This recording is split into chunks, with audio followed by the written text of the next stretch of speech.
رضوان بھائی اچھا چلے بہت بہت شکریہ صاحب صدر کی اجازت سے.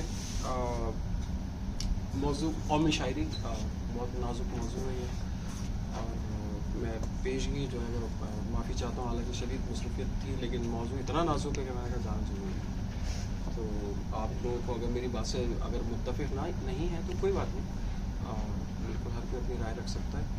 دیکھیے لفظ قومی شاعری بنیادی طور پہ جس کا ترجمہ آپ نے لکھا نیشنل پوئٹری, ہر قوم کے اندر قومی شاعری ہوتی ہے تاکہ قوم کو کسی قوم کے اندر فکری یگانت پیدا کی جائے, قوم کے اندر جذبہ پیدا کیا جائے, قوم کو بیدار کیا جائے, قوم کو کسی مشترک مقصد کے لیے یا کسی لاعمل کی طرف لانے کے لیے, کیونکہ قوم میں ہر طرح کے لوگ ہوتے ہیں تو ان کو کسی ایک کامن گراؤنڈ کے اوپر لانے کے لیے جو ہے قومی شاعری کا سہارا لیا جاتا ہے.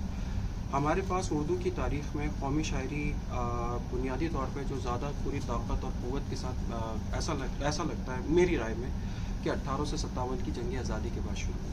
اس سے پہلے بھی رہی قومی شاعری, کیونکہ ہر قوم میں قومی شاعری ہوتی ہے, لیکن جو ہم لوگوں کے لیے جو بہت زیادہ نمایاں ہوئی وہ 1857 کی جنگ آزادی کے بعد, جس میں بہت نمایاں نام مولانا الطاف حسین حالی کا ہے کہ جنہوں نے مسدس لکھے اور انہوں نے پوری قوم کو جگانے کی کوشش کی, لیکن وہ اصلاحی نقطہ نظر کو سامنے رکھ کر تھی.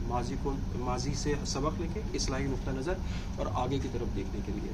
اسی طرح حفیظ جالندھری اور دیگر شعراء جو اس قسم کی جو اصلاحی شاعری کی قومی شاعری کے زمرے میں آئی. لیکن علامہ اقبال وہ ہمارے آخری آدمی تھے جنہوں نے قومی شاعری کو انہوں نے وطن سے اٹھا کے ملت کو مرکز و محور بنایا. انہوں نے اس محور بنایا کہ جو قومی شاعری کی جو اساس ہوگی وہ وطن نہیں ہوگا بلکہ وہ ملت ہوگی, اور انہوں نے پورا ایک نیا دھارا جو ہے وہ پوری قوم کو دیا, اور جس کی وجہ سے پھر ہمارا ملک بھی ہمارے سے وجود میں آیا.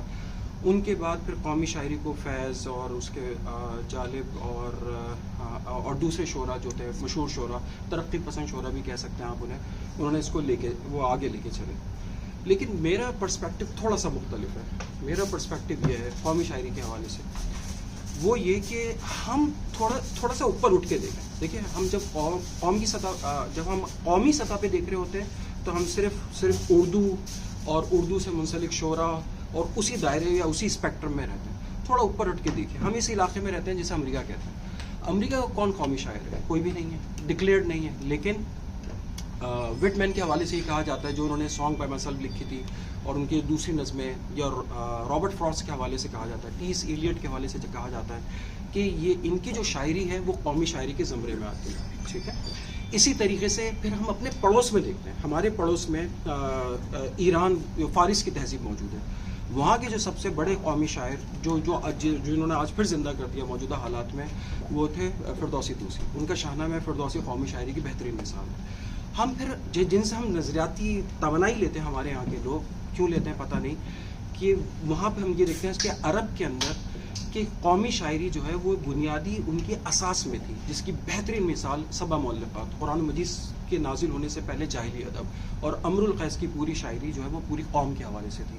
تو یہ جو میں مثالیں دے رہا ہوں آپ کے سامنے, اس کا ایک ریزن ہے دینے کا, کہ آپ امریکن قومی شاعری کو دیکھیں گے, آپ اسپینش قومی شاعری کو دیکھیں گے, آپ فارس کی قومی شاعری کو دیکھیں گے. بلکہ وہ ایک بڑا مشہور جملہ ہے فردوسی کا کہ میں نے پورے عجم کو زندہ کر دیا اپنی شاعری سے, بہت مشہور ہوا یہ جملہ. آپ جو ہے وہ عربی کی قومی شاعری کو دیکھیں گے, امر القیس سے اٹھائیے اور آج جنید تک لے کر آ جائیے, آپ کو ہر جگہ ایسا لگے گا کہ جب بھی قومی شاعری کی بات ہو رہی ہے جذبہ بیدار کرنے کے لیے ہو رہی ہے, لیکن وہ مخصوص قوم کے لیے زبان, ثقافت, کامن ویلیوز, شیئرڈ ویلیوز, ان کے اوپر گفتگو ہو رہی ہے. واحد ہماری ایک استثنا, میں طالب علم کی حیثیت سے, آپ سب میرے بڑے بھی ہیں, استاد بھی ہیں, آپ میری رائے کو میری اصلاح کر دیجیے گا. ہم ایک واحد, ہم ہر کام اسپیشل کرتے ہیں پوری دنیا میں, جدا گانا کرتے ہیں یا گانا کرتے ہیں. ہمارے پاس قومی شاعری, ہماری جو شاعری کی جو اساس بنی وہ ملت بنی. ملت ایک الگ تصور ہے, اور جو وطن سے منسلک جو شاعری وہ بالکل ایک الگ تصور ہے. پوری دنیا میں ہمیں قومی شاعری وطن سے منسلک ملتی ہے, اس قوم, اس زمین سے منسلک لوگوں کے حوالے سے ملتی ہے, لیکن ہمارے پاس جو ہے وہ ملت کے حوالے سے ملی. اب اس کو نا تھوڑا سا ایکسپینڈ کیجیے, میرے پاس چونکہ آخری 2 منٹ ہے, کہ اس کو اس طریقے سے دیکھیے. جب بھی کوئی عمل وجود میں آتا ہے تو اس سے پہلے فلسفہ وجود میں آتا ہے. قومی شاعری کوئی آج وجود میں نہیں آ گئی. قومی شاعری جو آج وجود میں آئی یہ تو وہ ایک فکر تھی جس کا نتیجہ آج نکلا ہے نا کہ ہمارے سامنے قومی شعرا موجود ہے. ہم نے ایک چونکہ ہمارے پاس ایک فکری, جس کو میں سمجھتا ہوں کہ ایک فکری مغالطہ ہوا ہمارے سب سے بڑے اور آخری آدمی سے ہوئی وہ غلطی, علامہ اقبال رحمۃ اللہ تعالیٰ علیہ سے. وہ ہمارے بلا شک ان کے بعد بالکل راوی نے چین اور سکون لکھا ہے, ان جیسا آدمی نہیں پیدا ہوا اس پوری امت میں. لیکن انہوں نے جو قومی شاعری کو مرکز و محور بنایا ملت کے لفظ کے ساتھ, اس کا جو نقصان ہوا وہ یہ ہوا کہ ہم لکھنؤ کے آدمی کو یہ کہتے ہیں کہ تم پاکستانی بنو, ہم اپنے پختون بھائیوں کو کہتے ہیں کہ تم پاکستانی بنو, ہم اپنے بلوچ بھائیوں کو کہتے ہیں تم پاکستانی بنو. ٹھیک ہے, یہ اچھی بات ہے, سب بالکل ہمیں قومی اس شاعری کے دھارے میں ہمیں منسلک ہونا چاہیے, سب کچھ ہونا چاہیے. لیکن جو ہماری اپنی ثقافت ہے, جو ہماری اپنی زبان ہے, مثال کے طور پر میرا تعلق اگر بریلی شریف سے ہے تو میں کیوں بریلی شریف کی جو روایت کو چھوڑ دوں, میں کیوں جو ہے وہ ایک نئی جگہ کی نئی چیزوں کو اپنے اندر اختیار کرنے کی کوشش, میں کیوں عربی بننے کی کوشش کروں, یا میں کیوں جو ہے وہ فارسی بننے کی کوشش کروں. جو میری روایت ہے میں وہی رکھوں گا اور انہی لوگوں میں خوش بھی رہوں گا اور انہی لوگوں میں اپنے آپ کو انجوائے بھی کروں گا. تو میں ذاتی طور پہ یہ سمجھا ہوں کہ ہماری قومی شاعری بنیادی طور پہ ملت کو مرکز رکھ کے بنائی گئی, اور جو ان کے بعد جو ترقی پسند شعراء تھے فیض یا جالب جیسے, تو وہ انہوں نے وطن کو بہرحال فوقیت دی. اس میں دیکھیے غلطی کافی ہوئی. آپ پورا اس کی میں آخری مثال دے کے اور اپنی بات کو ختم کر دوں گا. دیکھیے قومی شاعری میں مذہبی اثرات کا آ جانا الگ چیز ہے, اور مذہب کو مرکز و محور بنا کے اس کے اوپر قومی شاعری کرنا, یہ دو بالکل الگ الگ چیزیں. مثال کے طور پہ ہم سب یہاں پہ مسجد جاتے ہیں, مسجد جا کے ہم وہ ایک خداوند قدوس کی وہاں پہ 5 وقت کی عبادت کرتے ہیں, تو میں آف کورس جو میں بے وزن اشعار کہوں گا اس میں اس کا اثر نظر آئے گا. تو ہمیں ہر علاقے کی شاعری میں کیوں نہیں نظر آتی. والٹمن کے اندر ہمیں کیا جیزس کا تصور نظر نہیں آتا, بالکل آتا ہے. دیگر شعراء میں, دیگر علاقوں کے شعراء میں کیا ہمیں چوسر میں, کیا ہمیں جان ملٹن میں, کیا ہمیں شیکسپیئر میں جیزس نظر نہیں آتے, بالکل نظر آتے ہیں. لیکن مرکز و محور نہیں ہے, اثرات ہیں یہ مذہب کے, بائبل کے اثرات ہیں. بائبل نے بھی جب یہ کہا, دیکھیے اب یہ مثال سنیے کہ جب بائبل نے جب کسی قوم کی طرف اشارہ کیا نا کہ بنی اسرائیل کی قوم آپس میں, پتہ ہے انہیں کیا تبصرہ ہے بائبل پہ. بائبل میں یہ تبصرہ ہے کہ تم روحانی بھائی ہو ایک دوسرے کے.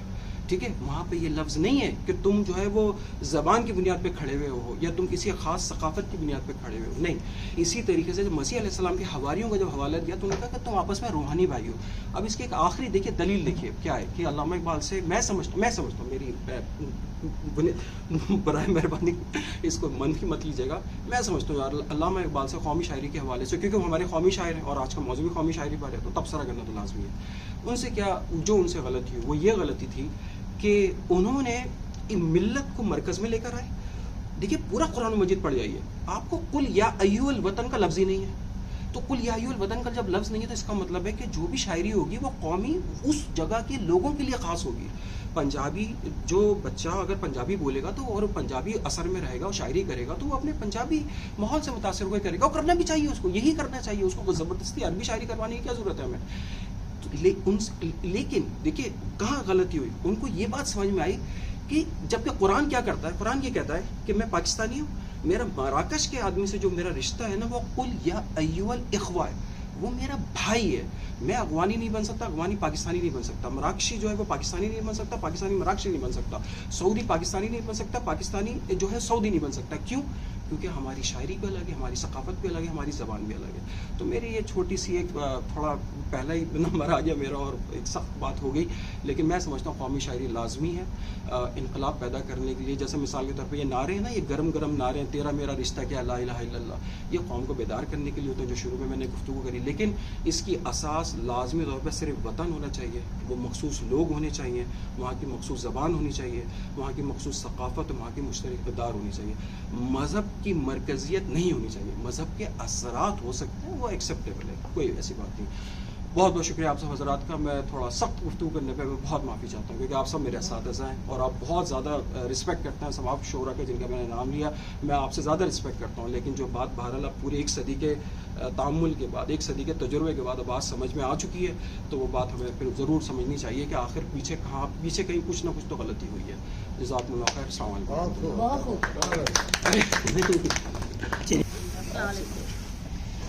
اچھا, میں نے اس موضوع پہ میں تیاری کرتی تو اتفاق سے ایک پہ میری تیاری زیادہ ہے, ایک پہ کم ہے, لیکن وہ اس کا ذیلی مضمون ہے. اور وہ مضمون یعنی کہ 2 موضوعات تھے جن کو میں نے غور آئے ہیں, اور وہ ایک موضوع جو ہے اس میں اگر وہ مل جائے تو وہ یہ ہے کہ فلم انڈسٹری کی قومی نغمات. فلم انڈسٹری نے پاکستان یا ہندوستان کی, ایک موضوع تو یہ تھا کہ فلم انڈسٹری میں پاکستان نے فلمی صنعت نے کیا کیا قومی نغمات لکھے گئے اور وہ کن موضوعات پہ کیا ان کی بیس تھی. دوسرا موضوع جو میرے ذہن میں تھا اور جو میں اسی موضوع کی تیاری کے دوران میرے ذہن میں آیا وہ یہ تھا ان کا تقابل, یعنی ہندوستان میں جو فلمی نغمات لکھے گئے ہیں اور ان کی تعداد بہت زیادہ ہے. تو ہندوستان میں جو فلمی نغمات لکھے گئے ہیں, فلمی شاعری ہوئی ہے قومی نغموں پہ یا نغمات لکھے گئے ہیں, تو ان کا اور پاکستان کے قومی نغمات میں کیا فرق ہے, کیا ان کا تقابل ہے. اب دیکھیے میں اس موضوع پہ جتنا بھی میں کر سکتی ہوں میں کرتی ہوں. موجود ہوگا اگر میرے پاس مطالعہ. بہرحال ایک تو فلمی نغموں کے میں جو میری یادداشت کی بنیاد پر ہے وہ میں آپ کو بتا دیتی ہوں. سب سے پہلا نام جو میرے ذہن میں آتا ہے وہ ہے جوش ملی آبادی کا. اور جوش ملی آبادی کے جس ایک فلم بنی تھی میرا خیال ہے 50 کی دہائی میں, اس فلم کا نام تھا حق کا دریا, اور اس فلم کی ابتدا ہی جوش کے ترانے سے ہوتی ہے.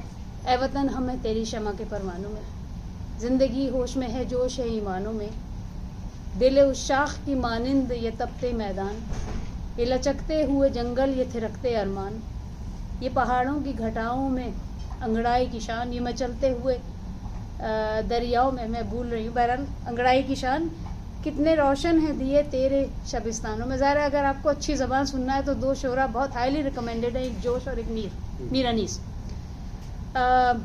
تیرے مزدور کی آنکھوں کے شرارے لے کر, تیرے دہقان کے ماتھے کے ستارے لے کر, چاندنی بوئیں گے جھلسے ہوئے میدانوں میں, ہم تجھے آگ کا دریا نہیں بننے دیں گے, واہ واہ واہ, ظلم و نفرت کا تماشا نہیں بننے دیں گے, تجھے پالیں گے محبت کے شبستانوں میں. بہت اچھا. تو یہ اس سے یہ ظاہر ہے کہ یہ نغمہ چل رہا ہے, اس پہ اسکرین پہ ٹائٹلز چل رہے ہیں آگ کا دریا کے, اور بہت اچھی کہانی تھی اس فلم کی. اس کے بعد جو دیکھیے یہ جو لسٹ ہے میرے پاس, اس میں ایک نام ہے جو پاکستان میں ایک فلم بنی تھی فرض اور مامتا, اور اس کا یہ نغمہ بہت مشہور ہے اور میرے خیال ہے آپ لوگوں نے سب میں سنا بھی ہوگا. اس پرچم کے سائے تلے ہم ایک ہیں ہم ایک. اور اس میں سانجی, یہ میرا خیال ہے 70 کی دہائی میں فلم بنی تھی, سانجی اپنی خوشیاں اور غم ایک, یہ ترانہ بھی ظاہر بہت گایا جاتا ہے قومی نغمہ. اس کے بعد ایک اور فلم بنی تھی, وہ بھی میرا خیال ہے 50 یا 60 کی دہائی میں بنی تھی. اس فلم کا نام تھا مجاہد, اور بہت طویل عرصے تک میں یہ سمجھتی رہی کہ یہ جو ہے ایک انڈیپینڈنٹ ریکارڈنگ ہے. مطلب جیسے ریڈیو پاکستان کے لاہور اور کراچی مراکز نے بہت سے قومی نغمے اپنے طور پر ریکارڈ کیے, لیکن یہ ایک فلم کا اصل میں نغمہ تھا جس کو بعد میں انڈیپینڈنٹلی بہت سے شوز میں گایا گیا, بہت سے قومی جو ہمارے انڈیا یوم آزادی پہ گایا گیا, اور وہ تھا ساتھی ہو مجاہد ہو جاگ اٹھا ہے سارا وطن. یہ فلم مجاہد کا نغمہ تھا, اور اس میں بھی ظاہر ہے کہ جو بھی رستے میں آئے گا کٹ جائے گا, رن کا میدان لاشوں سے پٹ جائے گا, آج دشمن کا تختہ الٹ جائے گا, ہر جری صف شکن ہر جواں تیغ زن. اور اس میں ایک مصرع اور بھی ہے کہ جو مسلمان حیدر کی شمشیر ہے. تو یہ بھی 1950 یا 60 کی دہائی میں بنی ہوئی فلم تھی, اس کا ایک قومی نغمہ تھا. اس کے بعد ایک اور فلم بنی تھی 70 کی دہائی میں یا 70 کے قریب, اور اس فلم کے بھی ایک نغمہ جو کہ بہت آؤٹ اسٹینڈنگ جسے کہتے ہیں, بہت غیر معمولی طور پہ لکھا گیا تھا. دوبارہ اس فلم کے نغمہ نگار تھے جوش ملی آبادی, اور یہ نغمہ تھا فلم قسم اس وقت کی. یہ فلم اب یوٹیوب پہ کہیں دستیاب نہیں ہے. یہ فلم ڈھاکہ فال کے تناظر میں بنائی گئی تھی, اور شبنم اور طارق عزیز اس کے مرکزی کردار تھے. ڈھاکہ اور کریں گے 65 ہے سوری گو ایڈ.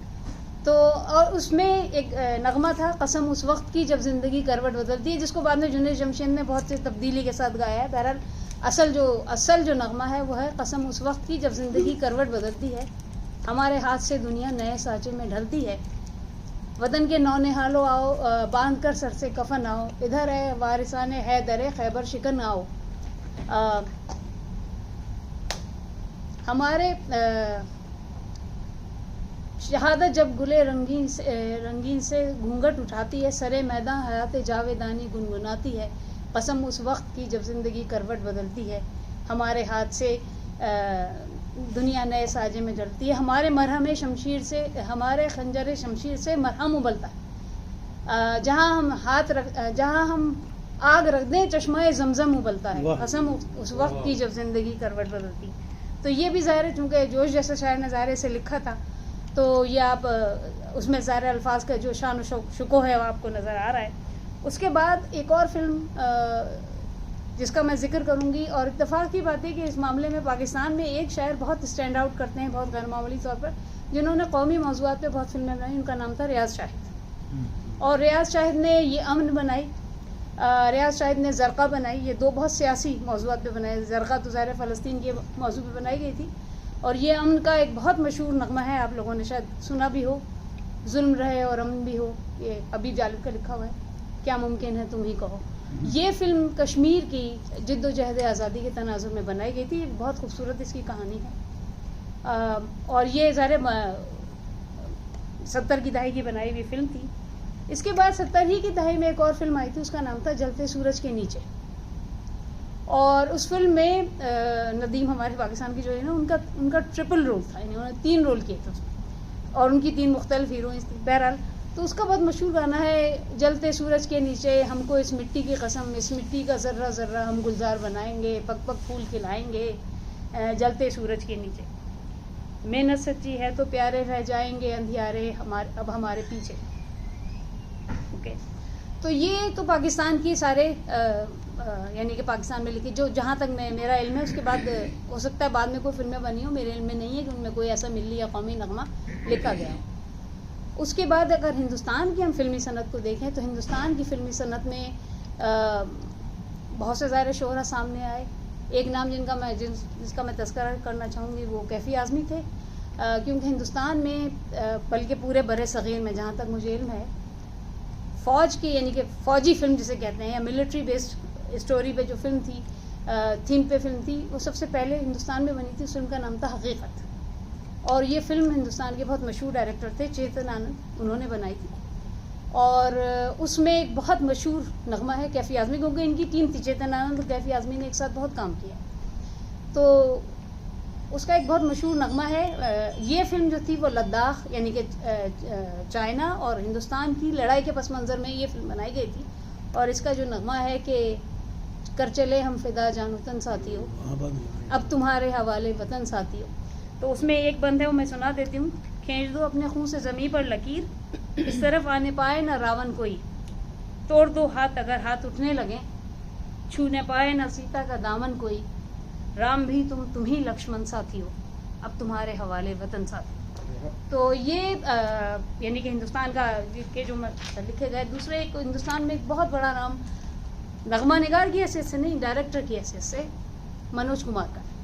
اور منوج کمار نے یعنی پیٹریٹزم پہ یا حب الوطنی پہ بہت سی فلمیں بنائی، جس میں ایک زہرے کے اپکار تھی، ایک پورا پر پچھم تھی، اور زیادہ تر یا کرانتی تھی. یہ سب جو فلمیں تھیں وہ سب حب الوطنی کے یا آزادی کے تناظر میں. اس کے علاوہ جو فلم سب سے پہلے بنی تھی بھگت سنگھ پہ، اس میں بھی منوج کمار نے ہی بھگت سنگھ کا رول کیا تھا، اور بہت مشہور اس کا نغمہ ہے میرا رنگ دے، جو کہ بعد میں بھی ایک فلم میں اپنایا گیا، میرا رنگ دے بسنتی جولا مائے رنگ دے. تو خیر اس کے بعد ایک اور فلم بھی بنی تھی، شاید اس کا نام تھا کارگل، جس میں ایک طرف پیار ہے، چاہت ہے، وفاداری ہے، اس طرف دیش میں دھوکہ ہے، غداری ہے، بستیاں سہمی ہوئی سہما چمن سارا ہے. یہ ہندوستان میں جو عناصر ملک دشمن عناصر ہیں ان کے بارے میں یہ بنائی گئی تھی فلم. جس چیز کا میں ذکر کرنا چاہوں گی آخر میں وہ یہ ہے کہ ہندوستان کی فلموں میں مجھے کچھ سے آپ لوگ مجھ پہ ناراض ہوتے ہیں، بہت جارحانہ رویہ پایا جاتا ہے پاکستان کے، اور خاص طور پر ان کے نغموں میں. ہندوستان کی نغموں میں یہ بات صحیح ہے کہ جو ان کی تہذیب ہے بجا طور پہ انہیں اس پہ فخر کرنا چاہیے، کوئی ایسی بات نہیں ہے. لیکن عموماً ملی نغمے جب لکھے جاتے ہیں تو اس کی بنیاد زیادہ تر عصبیت ہوتی ہے، اور اس کی بنیاد زیادہ تر وہ آپ انفیریٹی کمپلیکس کہہ لیں، سپیریٹی کمپلیکس کہہ لیں، کہ وہ اس کی بنیاد پر وہ لکھے جاتے ہیں. مثلاً پورا پچھم کا بڑا مشہور نغمہ ہے پریت جہاں کی ریج صدا، میں گیت وہاں کے گاتا ہوں. تو اس کی ابتدا اس طرح ہوتی ہے کہ جب زیرو دیا میرے بھارت نے دنیا کو تب گنتی آئی، تاروں کی بھاشا بھارت نے دنیا کو پہلے سکھلائی، دیتا نہ دشملو یعنی کہ ڈیسیمل بھارت تو یوں چاند پہ جانا مشکل تھا، دھرتی اور چاند کی دوری کا اندازہ لگانا مشکل تھا. تو یہ ایک تو یہ کہ اس چیز کا مجھے بہت یعنی کہ دونوں ملکوں کے جب میں نے تقابل کیا، اب تک جتنے بھی نغمے میرے میں سن سکی، اس میں یہ کہ اتفاق کی بات یہ کہ پاکستان کے کسی ملی نغمے میں پاکستان کا لفظ نہیں آیا، اور ہندوستان کے تقریباً سارے ملی نغموں میں یا بیشتر ملی نغموں میں بھارت کا لفظ آیا ہے. مثلاً یہی ہے پریت جہاں کی صدا، گیت وہاں کے گاتا ہوں، بھارت کا رہنے والا ہوں، بھارت کی بات سناتا ہوں. یا اپکار کا گانا ہے کہ ہو کوئی بھی یعنی ہم کوئی بھی بھاشا بھاشی، سب سے پہلے ہیں بھارت واشی. تو اس کے لیے جوان بہا سکتے ہیں خون کی گنگا. یہ فرق اگر یعنی کہ اگر دونوں جگہوں کا تقابل کیا جائے تو ہمیں ظاہر مذہب کا عنصر بہت ملے گا پاکستان کی فلموں. یعنی ہر مسلمان شبیر کی شمشیر ہے یا اے راہ حق کے شہید، تو خیر کسی فلم کا گانا نہیں ہے، لیکن اس کے علاوہ جہاں جہاں یہ ذکر ہوا یا یہ کہ جہاں ہم آگ رکھ دے چشمہ زمزم ابلتا ہے، تو وہاں آپ کو مذہبی حوالے ضرور ملیں گے. لیکن وطن کا ایسا یعنی کہ اتنا بہت حد تک جسے کہتے ہیں کہ سپیورٹی یا انفیورٹی کمپلیکس تک آپ کو اس کا اظہار نہیں ملے گا جتنا آپ کو بھارت کی فلموں میں ملے گا یا بھارت کی فلمی نغموں میں ملے گا. تو بس مجھے یہی کہنا تھا. میرا خیال ہے میرا وقت بھی پورا ہو گیا. تو مگر میرا خیال ہے کہ ایک چیز جو کہ پرسنل تجربہ ہے، ملت جو ہے وہ ٹرکش کا ورڈ ہے، اور Turkish basically system of governance تھا، جس میں وہ جیوگرافیکلی ہر علاقے کو اپنا اپنا رہنے دیتے تھے، اپنا گورنر. تو لبنان والے اپنی روایتوں کو قائم رکھیں as long as there is a federal government. تو جب سے میں نے یہ سنا کہ ملت جو ہے اس کا یہ مطلب ہے، ٹرکش ورڈ ہے، تو میں اقبال کے ہر شعر میں جب ملت کا ذکر ہوتا ہے اس کو اسی تناظر میں دیکھتا ہوں، اور 90% اگر 100% میں مطلب نکل آتا ہے. جس طرح شیرازہ ہوا ملت مرحوم کا ابتر، وہ تو بالکل ڈائریکٹ ورلڈ وار 1 کے بارے میں، جب سلطنت عثمانیہ کو توڑ کے ملت کا پورا سسٹم توڑ دیا گیا. تو مگر یہ ہے کہ یہ بات سچ ہے کہ اوور دا ایئرس مذہب جو ہے اس کو یوز کیا گیا ہے پاکستان کے اندر، خاص طور پہ فوج نے، اور پھر میرا خیال ہے ضیاء الحق نے تو پورے کا پورا دھارا ہی بدل دیا. تو ایون میں بھی جب ڈبیٹس میں تھا تو یہ واٹ ایور MPs کے الیکشن تو وہ پیسے دے دیا کرتے تھے ڈبیٹ کرنے کے، کسی بھی موضوع کے اوپر جذباتی تقریر کرنے کے. تو وہ ایک مطلب اس میں اب اقبال کا قصور ہے کہ ضیاء الحق کیوں آیا، وہ ہمارے قصور ہے. تو اقبال کا جو ہے تقریباً ملت کا آپ کوئی بھی دیکھیں، بلکہ جس طرح میں نے پہلے بھی اردو گھر کی میٹنگ میں کہا تھا، ہماری سوچ ہے ہماری ذرا جنگ جوش ہو، ورنہ یہ بھی اس شعر کا بھی کوئی مختلف معنی نہیں ہے. چین و عرب ہمارا، ہندوستان ہمارا، مسلم ہے، ہم وطن ہے، سارا جہاں ہمارا، سارے ہمارے وطن کے ہیں، جو کہ مسلم کا بیسک پیغام بھی ہے. ہم نے اس کو ایسے بنا لیا کہ ہم چین پہ بھی قبضہ کریں گے، ہندوستان پہ بھی قبضہ کریں گے، جنگیں لڑیں گے. تو جو کہ ایک قومی سوچ ہے، بلکہ بڑا دکھ ہوتا ہے کیونکہ میرے خیال میں اس ترانے کو قومی ترانہ پاکستان کا بنایا جا سکتا تھا اگر یہ، میرا خیال ہے اس وقت یہی ڈر لگا ہوا تھا کہ ہم وطن ہے تو چین نہ ناراض ہو جائے. تو اگر اس کو صرف ہم وطن ایک لفظ ہی لکھنا تھا، بیچ میں وقفہ نہیں دینا تھا. تو ہم وطن ہے، سارا جہاں ہمارا. تو جو کہ سچ ہے، اقبال ہو گیا، غالب ہو گیا، ان کی شاعری میں ایکچولی کئی مطلب نکلتے ہیں. بلکہ خوبصورتی یہ ہے کہ ایکچولی کئی شعروں کا مطلب ہی تب سمجھ میں آتا ہے جب آپ دونوں الفاظ کے مطلب لے لیں. جس طرح میں نے بات کی نقش فریادی ہے کس کی شوقی ہے تحریر کا، اس میں اگر آپ تحریر کے دونوں مطلب لگائیں تبھی سمجھ میں آتا ہے. تحریر کا جو مطلب آزادی ہوتا ہے اور تحریر کا جو مطلب رائٹنگ ہوتا ہے، اگر اس کو انڈیویجولی کہیں تو یہ مبہم ہو جاتا ہے. تو شوخی تحریر اس نے کہا کہ یہ جو شرارت کی ہے آزادی کی، نقش اس کی فریاد کر رہے ہیں. تو جو کہ اقبال کے اندر بھی شاعری میں یہ بہت جگہ موجود ہے، جو کہ میں نے کہا کہ وہ ایک ہے. تو بہرحال آپ کو پتہ ہی ہے میں تو اصلی اقبال کا بندہ ہوں. تو میرا خیال ہے کہ اس کو غلط سمجھا گیا ہے، بلکہ بہت غلط اسی طرح اگر اقبال کو جو مرد مومن ہے تو اس کو بھی اگر آپ اس کے لغوی معنوں میں لیں تو ہمیشہ ہی صحیح مطلب نکل آتا ہے. ہاتھ ہے اللہ کا، بندہ ہے مومن کا ہاتھ، جن کے ہاتھ میں ایمان ہے، پیپل آف فیتھ، ہاتھ اللہ کا ان کے ساتھ ہوتا ہے. اللہ میاں ڈزنٹ نیڈ لا الہ الا اللہ to get things done. People with conviction, people with faith make the things happen. بلکہ یہ ڈسکشن اس سے بھی آگے بڑھ جاتی ہے، جو کہ اس موضوع پہ نہیں ہے، مگر ہر ایک کا سوچ کا دائرہ ہوتا ہے. غامدی صاحب بھی جو کہتے ہیں کہ پہلے حضرت نوح کے 3 بیٹے تھے، حام، سام اور یافس. پہلے حام کی اولاد آئی عروج پہ جو افریقن کنٹریز تھے، پھر سام کی اولاد آئی اوپر جو کہ مڈل ایسٹرن کنٹریز تھے، پھر اب یافس کی اولاد آ رہی ہے اوپر جو کہ یہ کلچر ہے. ایکچولی اس کا آسان حل بھی ہے اس سوال کا کہ پہلے حام کی اولاد جو کہ زیادہ فزیکل تھی وہ اوپر آئے لوگ لڑنے والے، پھر پیپل آف فیتھ جو کہ سام کی اولاد ہے پر ان کی جینز میں فیتھ والے لوگ اوپر آئے، اور اب لاجیکل لوگ اوپر آ رہے ہیں جو کہ ٹیکنیکلی یافس کی اولاد ہے. تو اس کو نظریاتی طور پہ بھی اسی چیز کو توڑا جا سکتا ہے. You don't have to find the same Y chromosome in every one. اب جو دنیا ہے وہ زیادہ لاجیکل اوپر آ رہی ہے، اور اس کو سمجھ جانا چاہیے کہ اب ہم شمشیر زنی کے مقابلے نہیں ہونے والے. تو یہ تو ایک ہے میرے خیال کے اندر. قومی شاعری میں بس مجھے لگتا ہے کہ اللہ ان کو بخشے، اردو میں کہ ایکچولی اصول کے خلاف ہے مرحوم کی برائی کرنا، مگر میں اللہ بخشے ضیاء الحق صاحب کو، انہوں نے اس کو بہت استعمال کیا اپنے مقصد کے لیے، جو کہ جس طرح میں سمجھتا ہوں جس طرح ایک صدقہ جاریہ ہوتا ہے اس طرح گناہ جاریہ بھی ہوتا ہے، جو کہ آپ کی نسلوں میں آپ کے پیچھے، جب آپ کسی فیس بک پہ یا واٹس ایپ پہ آپ انسولیسیٹڈ ای میل کو آگے شیئر کر دیتے ہیں ہنسانے کے لیے دوسرے کو، وہ actually you can talk about it کہ وہ پراڈی ایک گناہ جاریہ آپ شروع کر دیتے ہیں. آگے چلتا جائے گا، آپ کے نمبر لگتے جائیں گے جہاں جائے گا.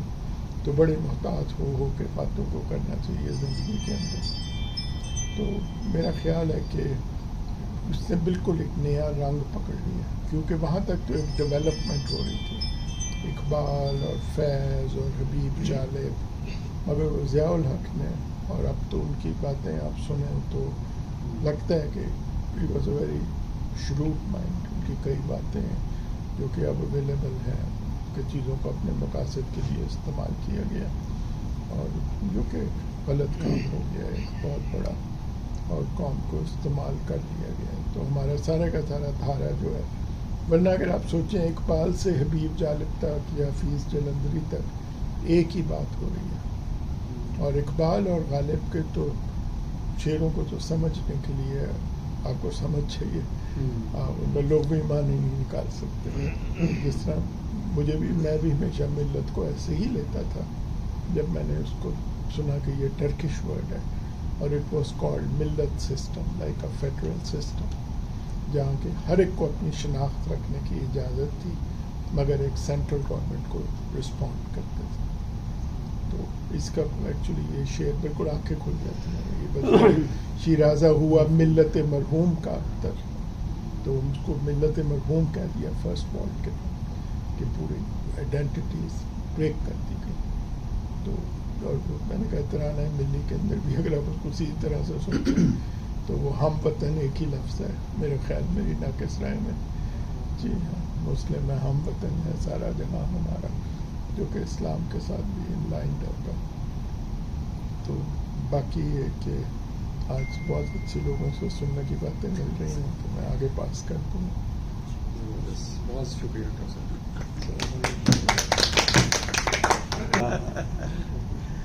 اوکے حضرات، آئی تھنک یہ حب الوطنی کا مسئلہ جو ہے وہ ہر مذہب میں اس کا حصہ ہے، اور وہ کوئی بھی مذہب اٹھا لے تو حب الوطنی ایک اس کا ایک عنصر، ایک حصہ ہے. لہذا شاعری کے اندر میں اس کا رجحان جو ہے وہ مذہب کی طرف مائل ہو جاتا ہے، حالانکہ کوئی ضروری نہیں. بہت سے ایسے بھی جو کسی مذہب کو نہیں مانتے، اس کے باوجود بہت اچھے وہ اپنے وطن کے مداح ہیں، اس کی حفاظت کے لیے. تو حضرات یہ رجحان جو ہے مذہب کی طرف شاعری کا، وہ ذرا اس کو نیرو کر دیتا ہے، اور حقیقت موضوع بہت وسیع ہے اور اس کو اسی لحاظ سے دیکھنا چاہیے. تو مذہبی نقطۂ نگاہ سے دیکھنا ہی نہیں چاہیے اس کو.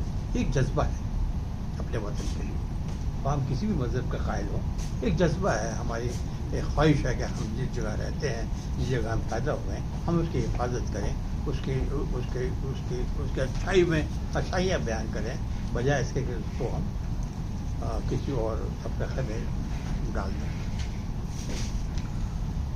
تو حضرت حقیقت یہ ہے کہ کسی بھی قوم کی جاہ و حشمت یا وسعت سلطنت یا اس کی پائیداری یا معاشی پائیداری اس کی مقبولیت کی وجہ نہیں ہوتی جتنی کہ اس قوم کی تہذیب کی وجہ. ہر قوم کی ایک تہذیب ہے، ہر چیز مٹ جاتی ہے، سلطنتیں مٹ جاتی ہیں، لوگ ختم ہو جاتے ہیں، تمام جو یادگاریں چھوڑ رکھی لوگوں نے وہ ضائع ہو جاتی ہیں، لیکن تہذیب کسی نہ کسی شکل میں میوٹیڈ ہو کے بھی کسی نہ کسی شکل میں برقرار رہتی ہے اور وہ ابھرتی رہتی ہے. مختلف اس کے شعبے پیدا ہو جاتے ہیں لیکن وہ ابھرتی رہتی ہے، وہ ختم نہیں ہوتی. اس کی حفاظت کے لیے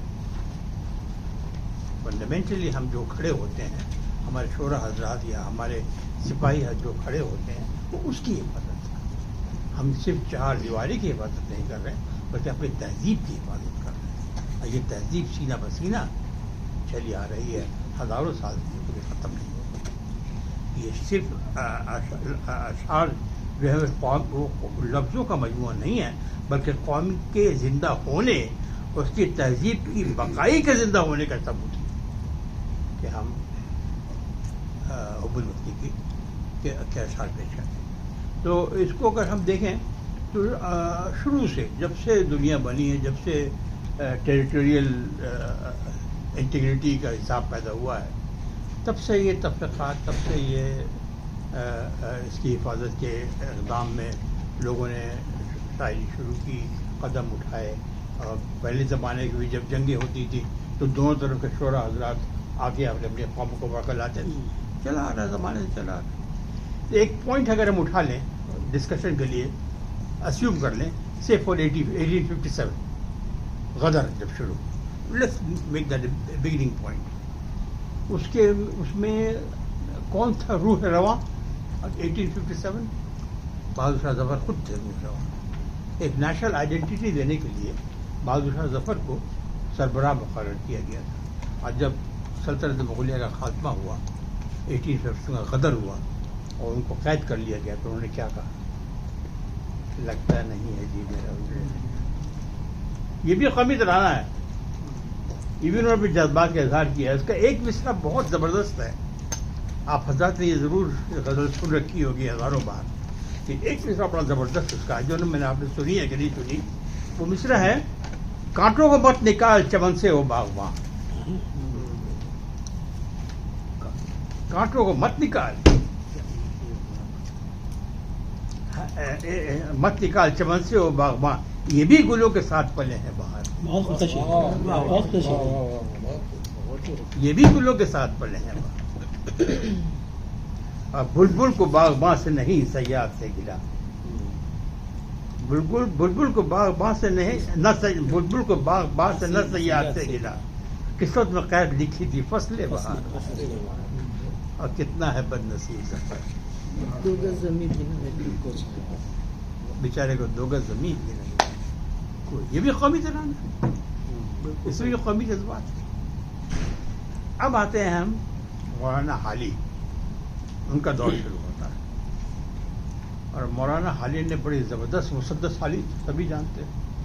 کسی نے پوچھا تھا غالب سے، تو مجھ سے اگر سوال کیا گیا یوم قیامہ کہ کیا زندگی دنیا میں کیا، کہنے لگے میں حالی سے مسدس لکھوا لایا ہوں. سر سید سر سید